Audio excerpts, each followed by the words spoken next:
1972, c'est déjà 1980 ou 1990. Parce qu'aujourd'hui, il n'existe plus de frontières pour le temps des loisirs. Aujourd'hui, c'est déjà demain. Voici l'histoire de Lionel et Dominique. Et cette histoire pourrait commencer par Il était une fois demain. Il était une fois demain.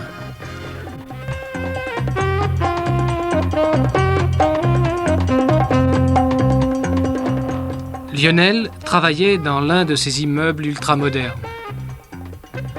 Quand Lionel eut terminé ses 10 heures de travail hebdomadaire, Dominique, sa femme, s'empressa de faire les préparatifs de départ du long week-end qui s'annonçait. Elle prévint son traiteur au moyen du vidéophone. Bonjour madame. Bonjour monsieur Lacarmance. Pouvez-vous me préparer un repas léger pour 4 personnes comme d'habitude? Pour quelle heure madame? C'est pour ce soir, mais si jamais je ne suis pas rentrée, vous utiliserez ma fiche magnétique. Très bien madame, votre commande est enregistrée.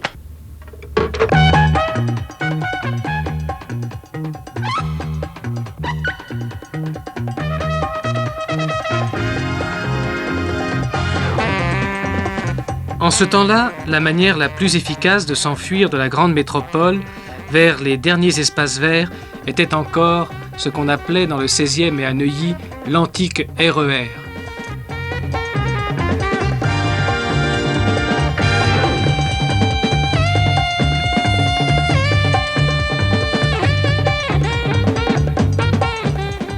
Le RER, disait-on, évitait les encombrements des milliers de voitures électroniques.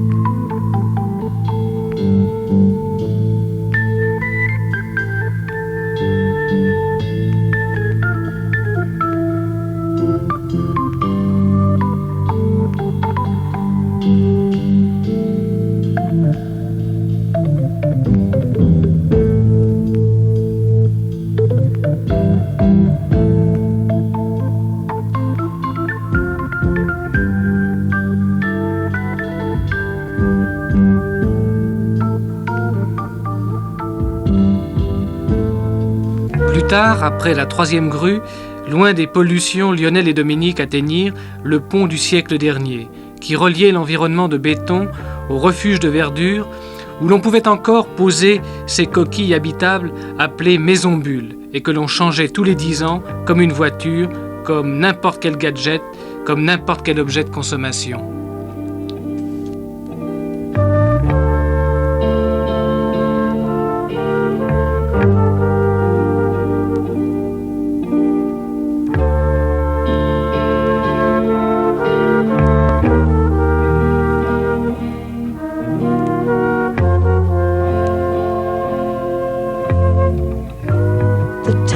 Seasons here for a woman in my life.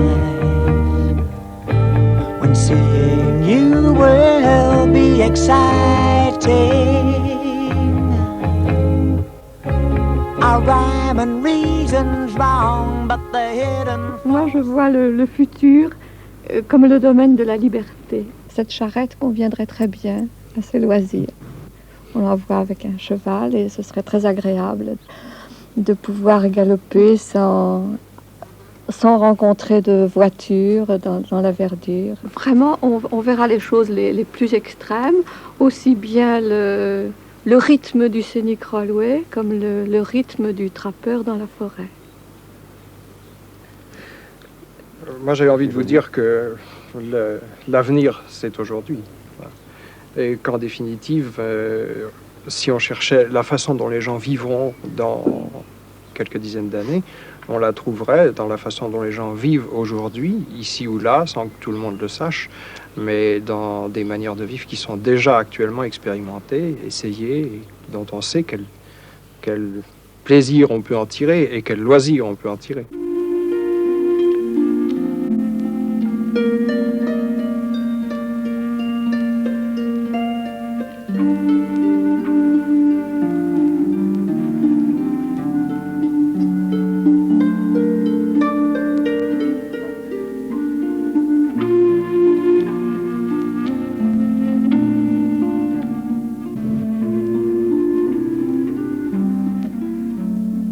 Une maison qui parle à l'imagination, si vous voulez, c'est une maison qui a plus de chances d'être une maison d'avenir que n'importe quelle autre.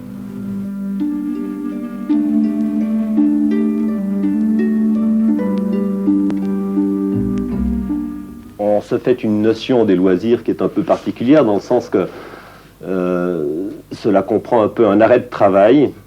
Et je crois que ce qu'il faut surtout penser, c'est qu'on ne travaillera plus, enfin c'est le but à atteindre, mais qu'on vivra toute l'année en loisirs. C'est-à-dire que les loisirs seront la vie quotidienne. Qu'est-ce qu'ils seront? Ils seront peut-être un peu ce qu'ils deviennent maintenant, c'est-à-dire une occupation d'intérêt. En fait, on peut appeler ça un travail, mais c'est un loisir parce qu'on est intéressé par ce qu'on fait, parce qu'on a envie de le faire.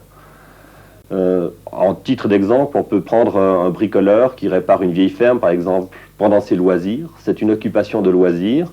Et le maçon, lui, ou le charpentier, bricole une maison, enfin ne la bricole pas, la construit, le vocabulaire change, par besoin. Et je crois que c'est là la différence principale entre la notion travail et les loisirs.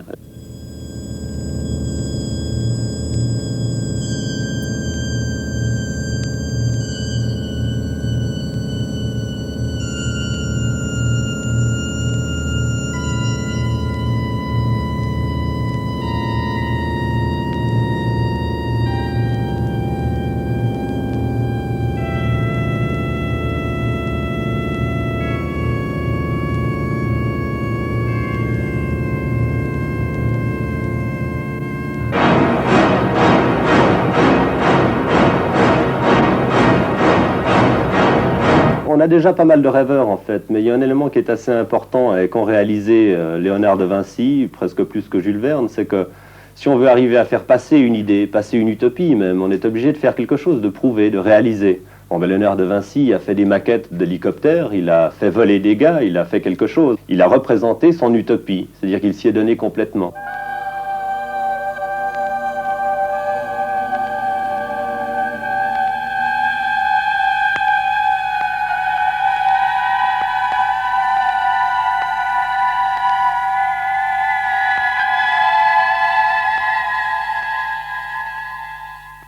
Je ne sais pas ce que seront les loisirs du futur, pas plus que je sais ce que sera le futur, mais je crois qu'il faut lier toute la vie future ensemble, tout l'environnement de la vie ensemble, et je crois que ça sera un déguisement fonctionnel. Je veux dire par là que ça sera vraiment la fête. Il n'y a qu'à regarder dans la rue, tout autour de soi, les jeunes qui sont le futur potentiel, le futur immédiat. Ils s'amusent, ils se déguisent, ils font la fête.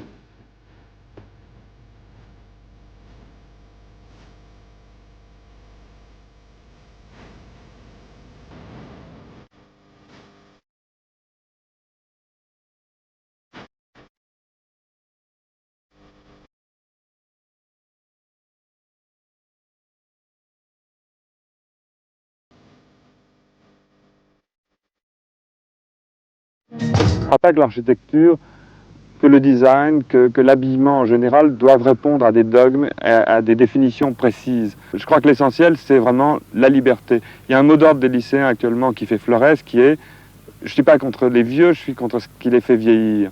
Or, je crois que la stratification systématique de tout ce qui fait l'environnement, c'est très, très, très significatif de ce refus des jeunes. Et pour ce qui concerne le design, bon, on arrive maintenant à la maîtrise de la technique. Je crois que la MAMA est assez significative de ça, elle aussi. La technique est complètement maîtrisée, la mousse s'expanse, elle est structure elle-même, mais la forme, c'est-à-dire l'expression du créateur, est complètement libérée, à la limite démentielle, et ça n'est qu'un petit début.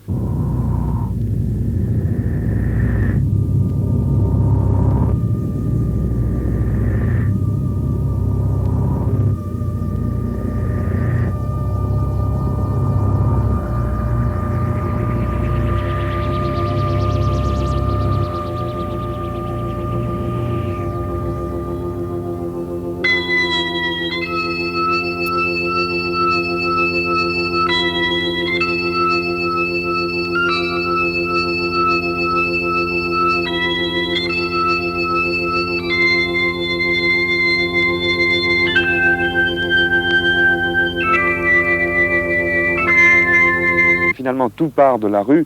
La haute couture est en train de mourir, dans un futur proche elle sera complètement morte, et les créateurs de prêt-à-porter ne font que suivre les enseignements que leur donne la rue, c'est-à-dire c'est gai, c'est coloré, c'est souple, il faut pouvoir vivre dedans. La base du vêtement de demain, c'est le jean, sur lequel on va broder, on va dessiner, on va colorer, on va s'amuser.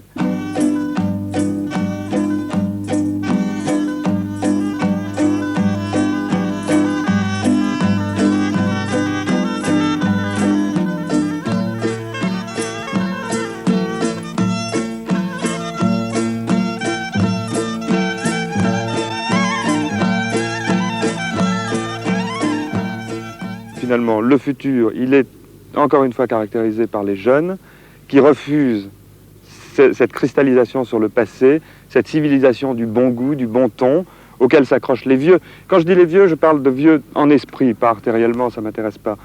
Et je crois que ça, c'est vraiment le débouché sur le futur, et que c'est ce refus systématique de tout ce qui a fait la France ou le monde en 20 siècles de civilisation chrétienne ou en 1000 siècles d'autres civilisations. Je crois que tout ça est mort, est en train de mourir, ou du moins en train de se transformer et de renaître, dans un sens plus large, plus vrai, d'une vraie vie. Et je crois que c'est ça qui est important. Je crois qu'on va maintenant commencer à s'amuser, du moins je l'espère.